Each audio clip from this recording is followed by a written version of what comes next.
Hello, dear learners of class 7. Today we are back with chapter number 5, acid, base, and salt of your science book, that is Rice Sine Wise. So, already in part 1, we have studied about acids, types of acid, types of base, what are bases, right? Although the introduction of acid base is done over there. So, this is the part 2 video where we are going to study about what are indicators, different type of indicator, pH indicator, which is known as the universal indicator, then after salt and their properties. और जो इस chapter का part 3 video होगा उसमें होगा neutralisation reaction in everyday life और properties and uses of acid and base. तो बिना टाइम वेस्ट करे हम आ जाते हैं हमारे आज के टॉपिक पे, जो कि है इंडिकेटर्स. तो स्टूडेंट्स, यहाँ आप समझने की कोशिश करिए कि इंडिकेटर्स की हमको नीड क्या थी. What is the need of the indicator? क्योंकि हम जानते हैं कि जो एसिड है वो कैसे होते हैं, वो होते हैं सोर इन टेस्ट, और जो बेस है वो होते हैं बिटर इन टेस्ट, है ना. तो हर चीज हम टेस्ट करके नहीं बता सकते कि ये एसिड है और ये बेस है, ठीक है. कुछ चीज ऐसी हो सकती है जो टॉक्सिक हो, जिसको हम टेस्ट नहीं कर सकते. तो इसीलिए ज़रूरत हुई किसकी? इंडिकेटर्स की. सारी चीज़ों को हम टेस्ट करके आइडेंटिफाई बिल्कुल नहीं कर पाएंगे कि ये एसिड है या ये बेस है. तो उसके लिए हमें एक फिक्स्ड सब्सटेंस चाहिए ना, इसीलिए हमको इंडिकेटर्स की रिक्वायरमेंट हुई. तो it is not wise to test every food item to check whether it is acidic और basic. Therefore, we use special chemical called indicator. Indicators क्या होते हैं? Special chemicals होते हैं, और ये जो chemicals हैं ये अपना कलर चेंज करते हैं जब एसिड या बेस के कांटेक्ट में आते हैं, ठीक है. और जो मोस्ट कॉमन नेचुरल इंडिकेटर है वो क्या है? लिटमस है, ठीक है. Most common natural indicator is litmus. ये पेपर फॉर्म में भी है, सोल्यूशन के फॉर्म में भी आपको मिल जाएगा. ये पर्पल कलर की एक डाई होती है जो कि एक्सट्रैक्ट की जाती है लाइकेन से. लाइकेन्स आपको पता है ना, chapter number 1 nutrition in plants में हमने पढ़ा था कि जब एल्गी और फंगी एक साथ रहते हैं तो उनको लाइकेन्स बोलते हैं.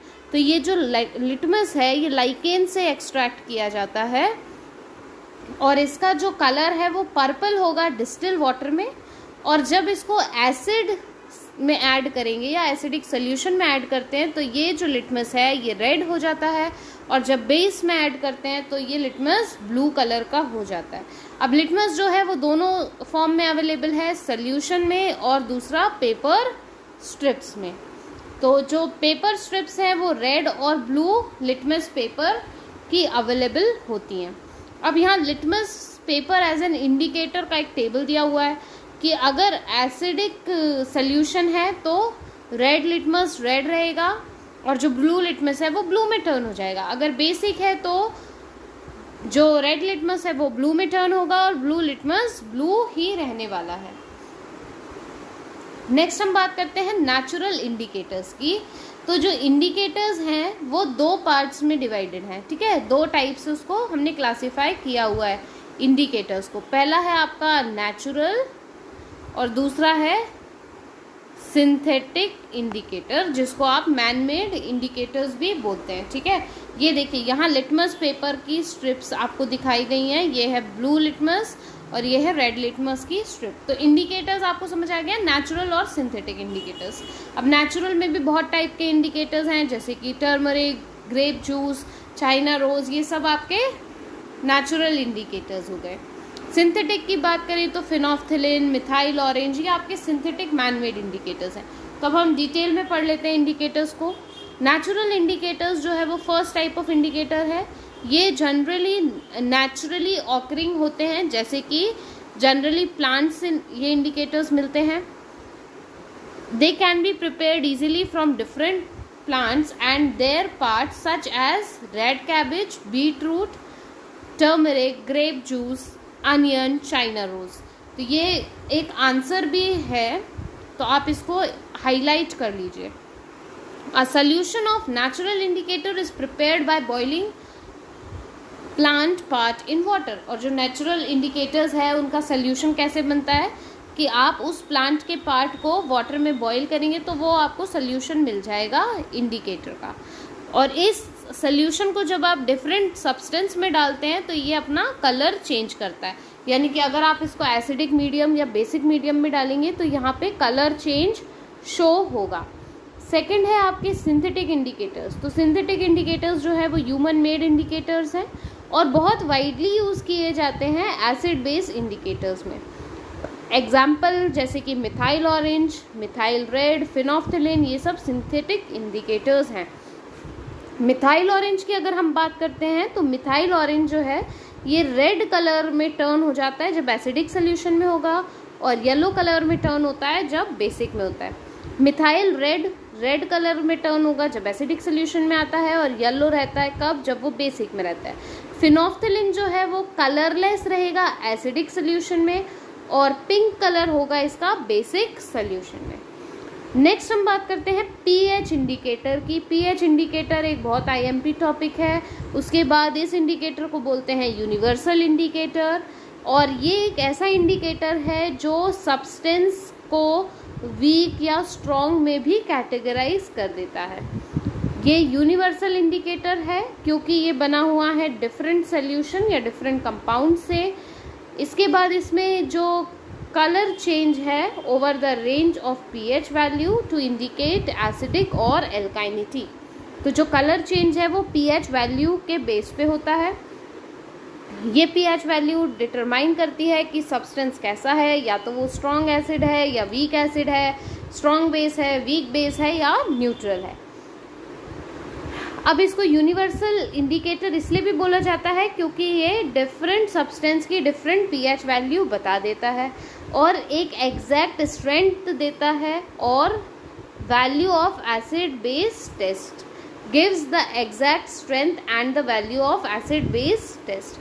It can be used in the form of solution और पेपर स्ट्रिप। तो ये दोनों फॉर्म में अवेलेबल है, सोल्यूशन और पेपर स्ट्रिप दोनों फॉर्म में। जो एसिड्स होते हैं इसमें उसकी जो पीएच है वो 7 से कम होगी।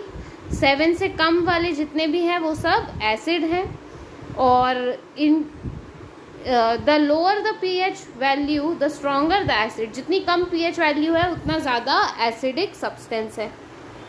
अब जिनकी पीएच वैल्यू 7 होती है वो होते हैं न्यूट्रल सब्सटेंस। बेसिस क्या होंगे? जिनकी पीएच वैल्यू 7 से ज़्यादा होगी, और जितनी ज़्यादा पीएच वैल्यू होगी उतना ज़्यादा एसिडिक उस सब्सटेंस को माना जाएगा। स्टूडेंट्स यहाँ पे दिया हुआ है पीएच रेंज और स्ट्रेंथ। तो अगर 0 से 2 तक है तो इट इज़ स्ट्रॉन्ग एसिड, यानी कि अगर यहाँ से यहाँ तक है तो वो क्या होगा? Strong acid. 3 to 6 वाले जितने भी एसिड होंगे वो होंगे वीक एसिड। 7 जो है वो न्यूट्रल है। इसके बाद 8 to 11 जो हैं वो होंगे आपके वीक बेस, और 12 to 14 जो होंगे वो होंगे आपके स्ट्रॉन्ग बेस। तो इस तरीके से पीएच स्ट्रिप जो है वो आपको कलर चेंज दिखाती है जब आप उसको किसी सब्सटेंस में डालते हैं तब। उसके बाद जैसे ही आपको कलर ऑब्टेन होता है तो आप इस कलर बार से उसको मिला करके देख सकते हैं, तो आपको पता चल जाएगा कि जिस सब्सटेंस का आपने टेस्ट किया है तो वो एसिड है या फिर वो बेस है। इसके बाद यहाँ पे दी हुई है एक एक्टिविटी। तो ये एक्टिविटी आप खुद से कर सकते हैं, इवन आप अपने टीचर की हेल्प लेकर के भी इसको कर सकते हैं। नेक्स्ट हमारे पास जो टॉपिक है वो है यहाँ पे सॉल्ट्स। तो सॉल्ट्स एक बहुत इंपॉर्टेंट टॉपिक है। यहाँ हम पढ़ने वाले हैं न्यूट्रलाइजेशन रिएक्शन के बारे में भी। सॉल्ट होते क्या हैं? तो सॉल्ट ऐसे सब्सटेंस हैं जब एसिड और बेस एक दूसरे के साथ रिएक्ट करते हैं तो क्या फॉर्म होता है? वहाँ पे सॉल्ट का फॉर्मेशन होता है, ठीक है।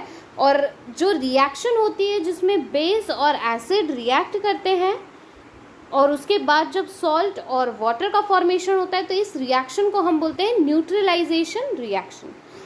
अब जो एसिड और बेस हैं वो एक दूसरे के इफेक्ट को कैसा कर देते हैं? न्यूट्रलाइज कर देते हैं, ठीक है। क्यों? क्योंकि ये केमिकली अपोज करते हैं एक दूसरे का। तो यहाँ पे इस रिएक्शन में कभी कभी हीट भी जनरेट होती है किसी किसी रिएक्शन में, कभी कभी हीट जनरेट नहीं भी होती है, ठीक है। So during this reaction some amount of heat is also generated. तो यहाँ पे कुछ एग्जाम्पल दिए हुए हैं, तो ये एग्जाम्पल जो है आपको याद होने चाहिए, ठीक है। तो सल्फ्यूरिक एसिड जब पोटेशियम हाइड्रोक्साइड के साथ रिएक्ट करेगा, so it will give potassium sulphate and water. Nitric acid when react with sodium hydroxide it will give sodium nitrate and water. Then sulfuric acid when react with copper oxide gives copper sulfate and water. So say it correct में यहाँ पे दिया हुआ है neutralize. Activity 2 जो है वो भी आप इजीली कर सकते हैं। यहाँ आपको सिर्फ ऑब्जर्व करना है न्यूट्रलाइजेशन रिएक्शन को, तो ये भी आप कर सकते हैं। नेक्स्ट हमारे पास है प्रॉपर्टीज ऑफ सॉल्ट। तो प्रॉपर्टीज ऑफ सॉल्ट क्या क्या है? पहली प्रॉपर्टी है कि सॉल्ट जो है वो सॉल्युबल है वाटर में, यानी कि वाटर में सॉल्ट डिसॉल्व हो जाएगा। सेकेंड प्रॉपर्टी है salt solution are good conductor of electricity. तो ये गुड कंडक्टर ऑफ इलेक्ट्रिसिटी हैं। जितने भी सॉल्ट्स हैं वो मोस्टली कैसे होंगे? सॉलिड, ये इनकी थर्ड प्रॉपर्टी है। इसके बाद इनका मेल्टिंग और बॉइलिंग पॉइंट जो है वो कैसा होता है? हाई होता है।